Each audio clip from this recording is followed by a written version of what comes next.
कक्षा 10 हिंदी के छात्रों के लिए गद्य 4 आज हम पढ़ने वाले हैं, जिसका शीर्षक है एक प्रश्न 4 उत्तर।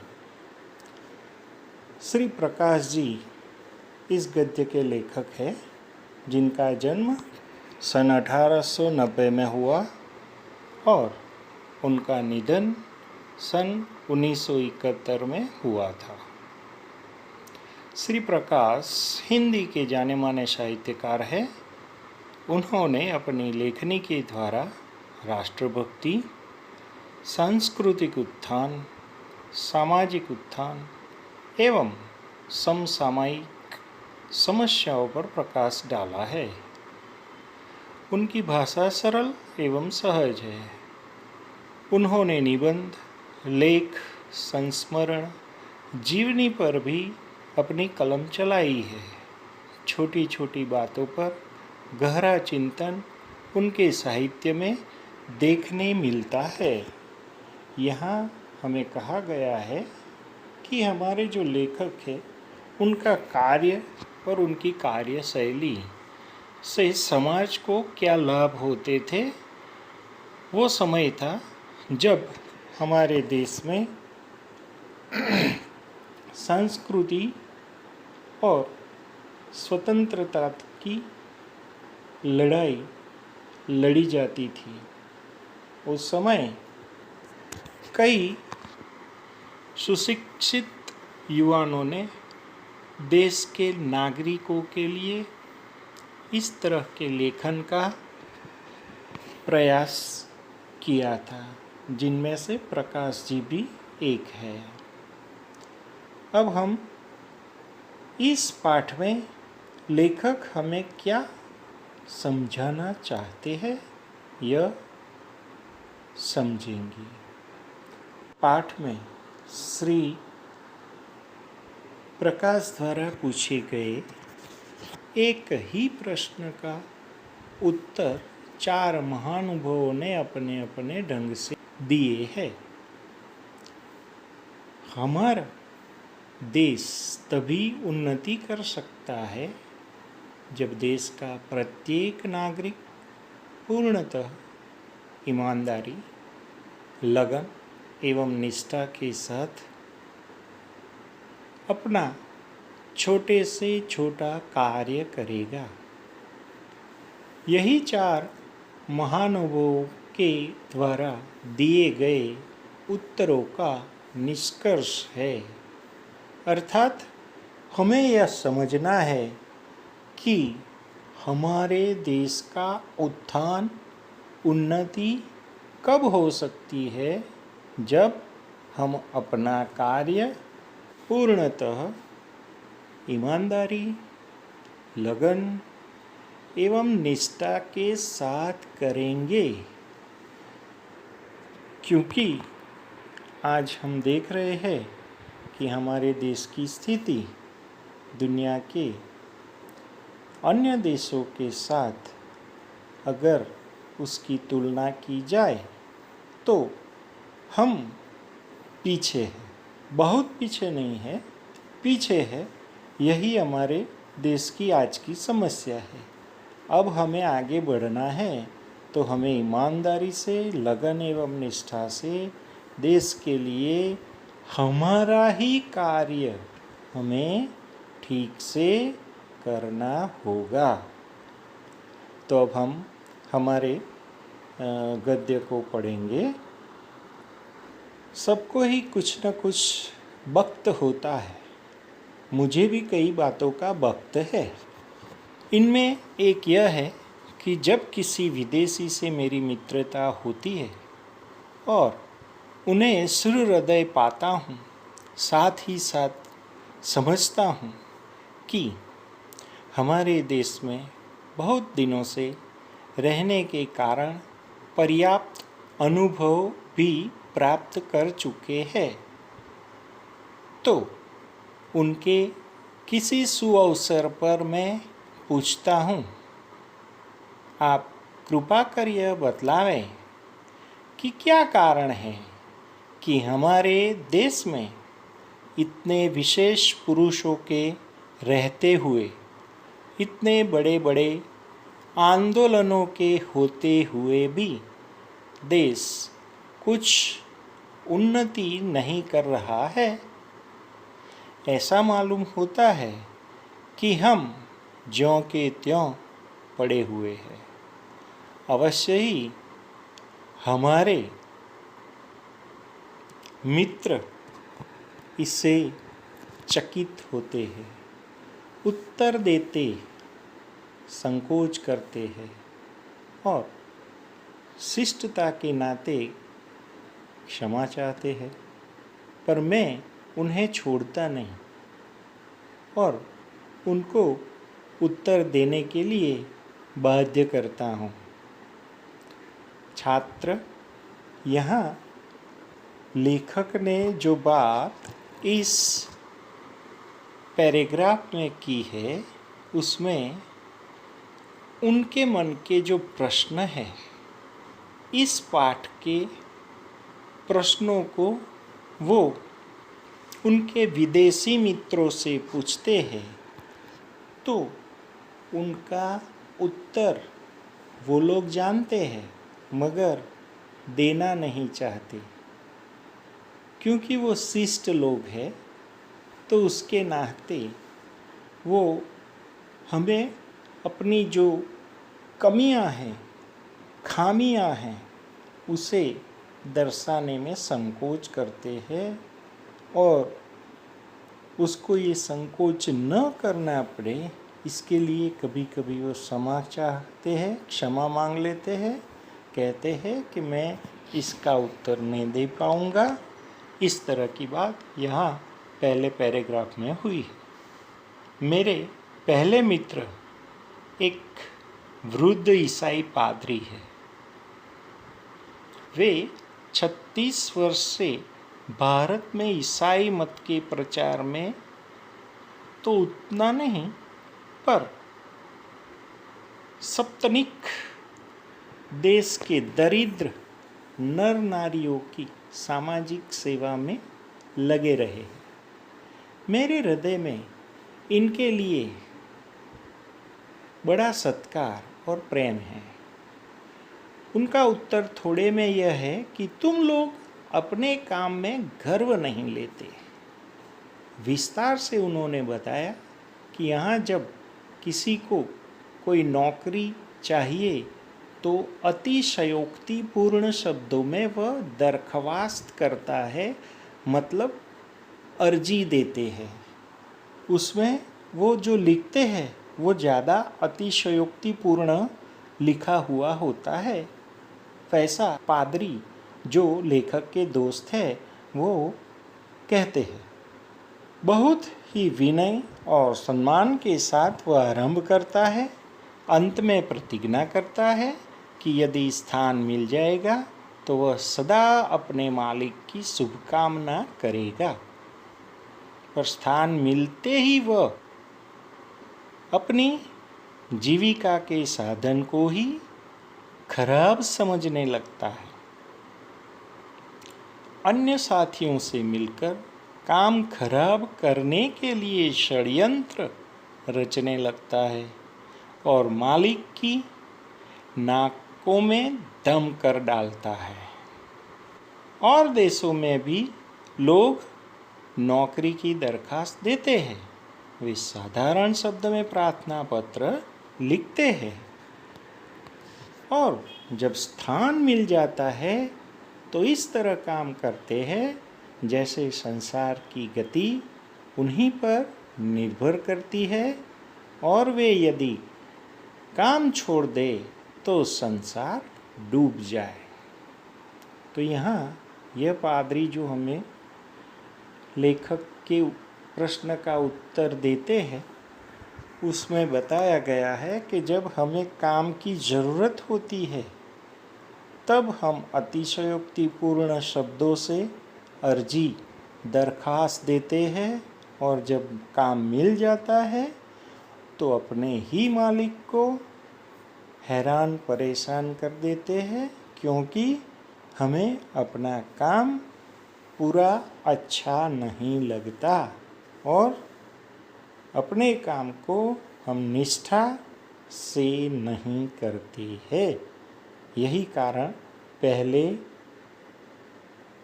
मित्र ने लेखक को बताया है।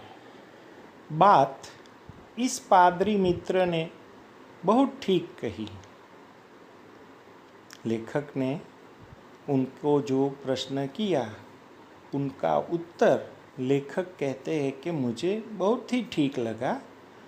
आगे वो कहते हैं हमें अपने काम का गर्व नहीं है। यह बात छात्र आप सब ध्यान में रखें। 1 मार्क्स के प्रश्न के लिए यहाँ हमें अपने काम का खाली जगह नहीं है ऐसा प्रश्न पूछा जाता है। यहाँ हमें खाली जगह में गर्व लिखना है। दुख तो इसका है कि मुल्क की परंपरा में अपने काम का गर्व करने का आदेश है। जाति भेद इसी पर निर्भर करता है। एक जाति का आदमी दूसरी जाति के आदमी द्वारा अपना मान मर्यादा नहीं चाहता। वह अपनी जाति वालों के बीच अपना उपयुक्त पद और स्थान चाहता है। वह यह अपनी जीविका के साधनों का बड़ा आदर सत्कार करता है। बढ़ई अपने औजारों की और दुकानदार अपनी बहियों की निश्चित तिथियों पर पूजा करता है। पर लंबी दास्ता के कारण हम अपनी परंपरा को भूल गए हैं। हम अपना काम छोड़कर दूसरों का काम उठाते हैं। एक काम छोड़कर दूसरा काम लेते रहते हैं। हम अपनी असफलता का दोष दूसरों को देते हैं। स्वयं दुखी रहते हैं, दूसरों को भी दुखी करते हैं। कोई काम ठीक न कर सकने के कारण अपने को खराब करते हैं, काम को भी खराब करते हैं। स्वधर्म निधन श्रेय अपना धर्म या कर्तव्य करते हुए मर जाना श्रेयस्कर है। यह आदेश हम भूल गए। हम अपने काम में गर्व नहीं लेते। यहाँ लेखक हमें समझाते हैं कि हमें किस तरह अपने काम का गर्व लेना चाहिए, क्योंकि हमारा जो इतिहास है उसमें भी हमको हमारे कार्य को, हमारे कर्तव्य को बहुत ही गर्व की बाबत माना गया है। तो यही समझकर हमें जो काम करने को मिला है उसी काम को बड़े गर्व से करना चाहिए। उसके लिए हमें कभी भी अफसोस नहीं करना चाहिए। यह समझना है। अब आगे है दूसरे मित्र, एक वृद्ध सरकारी कर्मचारी ICS जो आज IAS कहलाता है, तो ICS के सदस्य है। 30 वर्ष से अधिक भारत में गवर्नमेंटी नौकरी कर हाल में पेंशन लेकर वापिस स्वदेश गए। तो लेखक यही प्रश्न उनके एक अन्य मित्र जो कि वो सरकारी कर्मचारी रह चुके हैं उनसे करते हैं। वो पेंशन लेकर वापिस अपने स्वदेश भी पहुँचे हैं। न जाने कैसे मेरी उनसे बड़ी मैत्री हो गई। वही सवाल मैंने उनके सामने पेश किया, उत्तर मिला। तो वो सरकारी कर्मचारी जो IAS है, उन्होंने भी उत्तर दिया। उत्तर क्या है देखते हैं। तुम लोग जिम्मेदारी नहीं समझते। हमारा देश ज्यों के त्यों पड़ा है, उसका कारण यह है। हमारी उन्नति नहीं होती, यह उसका कारण यह है। पहले ने बताया हम अपने काम का गर्व नहीं लेते। यहाँ दूसरे मित्र ने बताया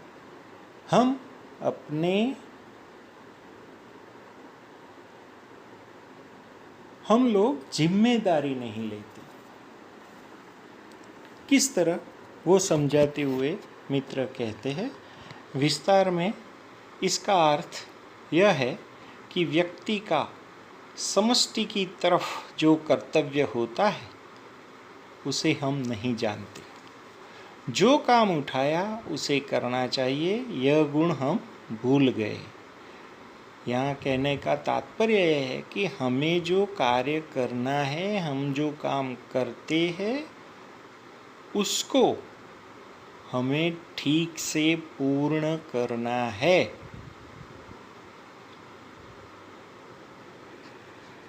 किसी को किसी पर विश्वास नहीं रह गया। दूसरे पर विश्वास रखना बहुत बड़ी बात है और हमें रखना भी चाहिए।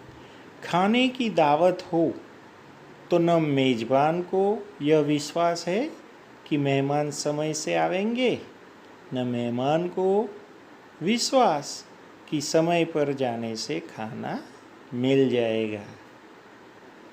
न गृहस्थ को विश्वास कि धोबी और दर्जी वायदे पर कपड़े दे जाएंगे। न धोबी और दर्जी को विश्वास है कि हमें समय से दाम मिल जाएंगे। रेलगाड़ी पर चढ़ने वालों को यह विश्वास नहीं कि पहले से बैठे मुसाफिर उन्हें स्थान देंगे।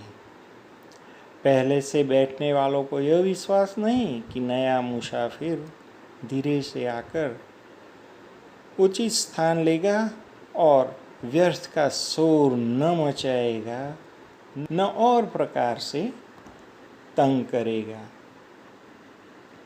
सड़क पर चलने वालों को यह विश्वास नहीं कि आगे चलने वाला अपना छाता इस तरह से खोलेगा कि इसकी नोक से मेरी आँख फूट जाएगी, या पीछे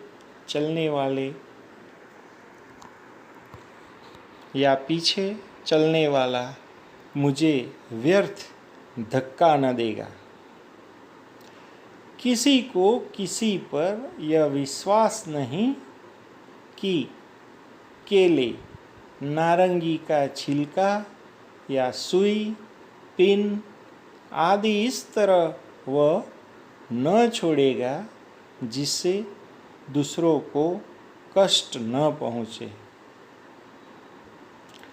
मांगी चीज ठीक हालत में वापिस करेगा, इत्यादि इत्यादि। हम केवल अपनी तात्कालिक सुविधा देखते सारे संसार को अपने आराम के लिए बना समझते हैं। दूसरों के प्रति अपने कर्तव्यों का अनुभव नहीं करते। इसी कारण हम सब एक दूसरे के प्रति अविश्वसनीय और अस्पृश्य हो गए हैं। हम अपना धार्मिक आदर्श भूल गए। आत्मनः प्रतिकूलानि परेशान समाचरेत। हम अपनी जिम्मेदारी नहीं समझते। यहाँ प्रकाश जी ने हमें अन्य उदाहरणों से बहुत ठीक से समझाया कि हम दूसरों पर विश्वास क्यों नहीं रखते। उसके लिए उन्होंने यहाँ रेलगाड़ी पर चलने वाले का उदाहरण दिया, सड़क पर चलने वाले का उदाहरण दिया, केले और नारंगी के छिलके पर सुई पिन आदि की लग जाने की जो गलतियां लोग करते हैं, उन पर हमें हर जगह अविश्वास होता है।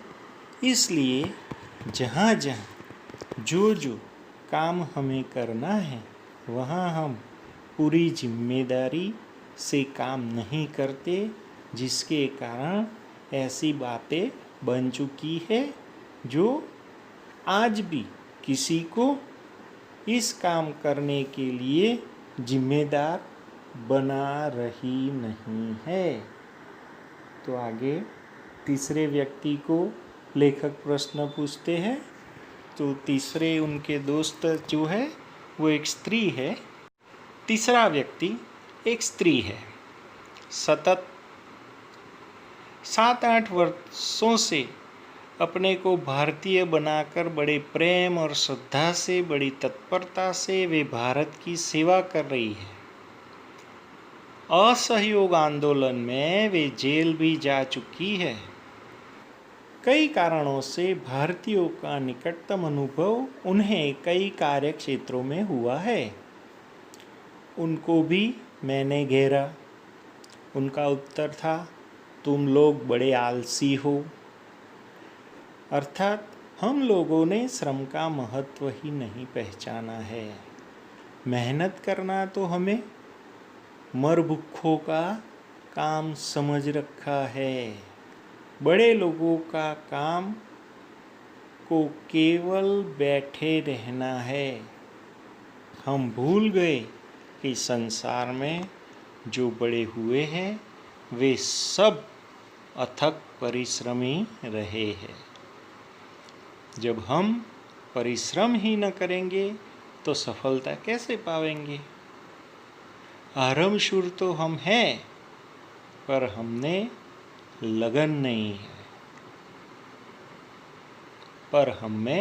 लगन नहीं है। इसी कारण न हम अपने रोजगार में और न अपने गृहस्थी संबंधी या सार्वजनिक कार्य में सफल होते हैं। हमारी निष्फलता का कारण ये बता रहे हैं कि हम निष्फल क्यों हैं। क्योंकि हम शुरुआत तो शूरवीरों की तरह करते हैं, मगर जैसे जैसे काम आगे बढ़ता जाता है हमारी लगन कम हो जाती है। मेहनत करना हमें पसंद नहीं है। इस तरह की बातें वो बताते हैं। रोने पीटने झिकने में इतना समय बिताते हैं, उतना यदि काम में बिताए तो हम देश की और अपनी काया पलट सकते हैं। यह सब कारणों से ही उस वृद्ध स्त्री ने हम लोग बड़े आलसी है ऐसा कहा है। छात्र मित्र, यहाँ इस पैराग्राफ में भी हमें समझना है कि हमें हमारा काम बड़ी ईमानदारी से करना है। कोई आलस हमें इसमें रखनी चाहिए नहीं। हमारा कार्य पढ़ाई है तो हमें विश्वास रख के, धैर्य रख के, आलस छोड़कर करना ही है। और अंतिम व्यक्ति को यहाँ हमारे लेखक महोदय प्रश्न करते हैं। वही प्रश्न है, मगर उसी प्रश्न का चौथा उत्तर चौथा व्यक्ति कैसे देते हैं वो देखते हैं। वो भी एक स्त्री है। चौथा व्यक्ति एक बड़ी वृद्धा स्त्री थी। वे संसार में प्रसिद्ध थी। मेरे कुल से उनका बड़ा प्रेम था। मेरी पितामही तुल्य थी। उनको भी मैंने तंग किया। तंग यानी परेशान। परेशान किस तरह किया? यह प्रश्न पूछकर कि हम ज्यों के त्यों क्यों हैं, हमारी उन्नति क्यों नहीं हो रही है, यही प्रश्न था। तो उसका उत्तर देते हुए वो वृद्धा क्या कहती है वो हमें सुनना है। आपने तो अपने 40 वर्ष हमारे देश की विविध सेवाओं में लगा दिए हैं। आपको बतलाना ही होगा कि हमारा क्या दोष है जिससे हमारी उन्नति नहीं होती।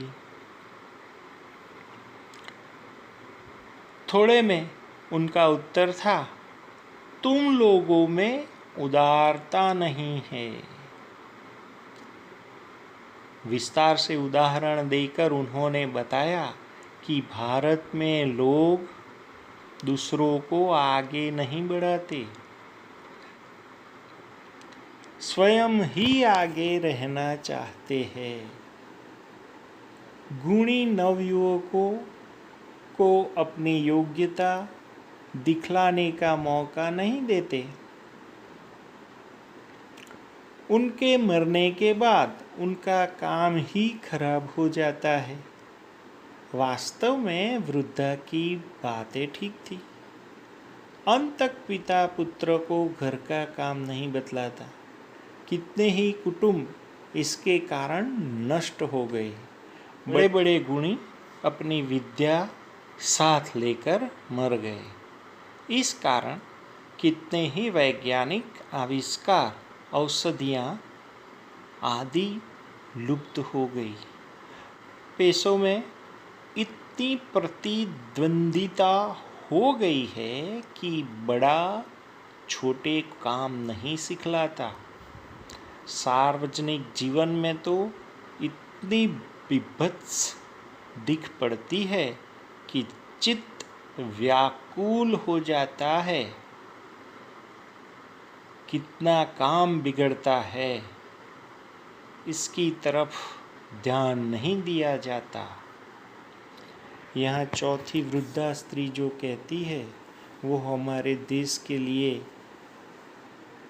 बड़ी सही बात मालूम होती है। उन्होंने 40 वर्ष तक विविध क्षेत्रों में सेवाएं की है। उनका जो ध्यान है, उन्होंने जो नोद की है वह सचमुच सही है, क्योंकि हम अपने से ज़्यादा किसी पर विश्वास नहीं रखते। इसी कारण से हम हमारा कार्य दूसरे को नहीं देते। अगर देते हैं तो वो हमसे आगे न बढ़े, इसका हम ख्याल रखते हैं। इसलिए उसे हमसे आगे न बढ़ने देने के लिए कभी कभी तो हम हमारे कार्यों को पूर्णतः सिखाते भी नहीं है। इसी कारण से दूसरे नवयुवकों को आगे बढ़ने का काम करने में बड़ी देर लग जाती है। अब चारों मित्रों से प्रश्न और उत्तर मिल गए हैं, तो लेखक यहाँ सारांश में हमें समझाएंगे। सारांश यह है कि ठीक समय से उपयुक्त काम न उठाकर और अपने काम में गर्व न रखकर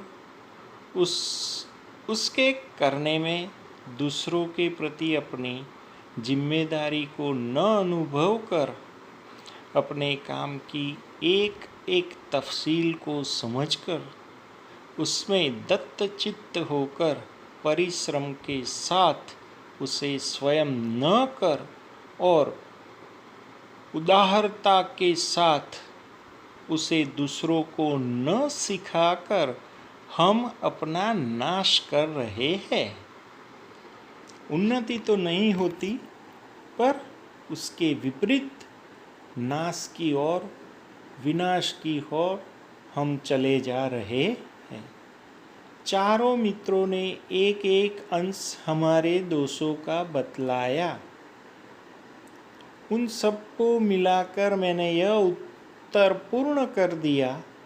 यदि और भी सूत्रवत सत्य कोई जानना चाहे तो मैं कहूँगा कि हम नागरिक कर्तव्यों और अधिकारों को भूल गए हैं।